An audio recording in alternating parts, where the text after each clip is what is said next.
நான் பள்ளப்பட்டியிலிருந்து வந்திருக்கேன். ரொம்ப சந்தோஷமா இருக்குது. இது பார்க்கறதுக்கே ஏதோ ஃபர்ஸ்ட் டைம்.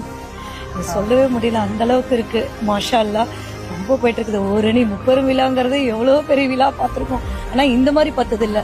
இதுதான் ஃபர்ஸ்ட் டைம். பெண்களுக்குன்னு சொல்லப்போனா ஏகப்பட்டது செஞ்சிருப்பாங்க, சொல்லவே முடியல. அதாவது நான் தான் சொல்லிட்டேங்களா, இந்த அடுத்த நூற்றாண்டில் பண்றதை இந்த நூற்றாண்டுல எல்லாம் முடிச்சிட்டாங்க. இன்னும் செய்யறதுக்கு எதுவுமே இல்லை, அவங்க எல்லாமே பண்ணிட்டாங்க. எங்க தலைவர் வீண்.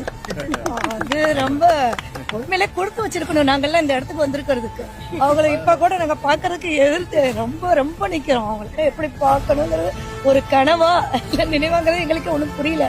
அந்த அளவுக்கு நாங்கெல்லாம் ஒரு வெறித்தனமா இருக்கிறோம். ரொம்ப சந்தோஷமா இருக்குது. இப்ப அவங்களெல்லாம் நாங்க பாக்கணும்னு அவளோட எதிர்ப்பு உட்காந்துருப்போம். ஓரணியும் தமிழ்நாடு ஒற்றுமையா இருக்காங்க. பாஜக இங்க தமிழ்நாட்டுல கால் ஊன்றிடுவோம், நாங்க ஆட்சியை பிடிச்சிருவோம்.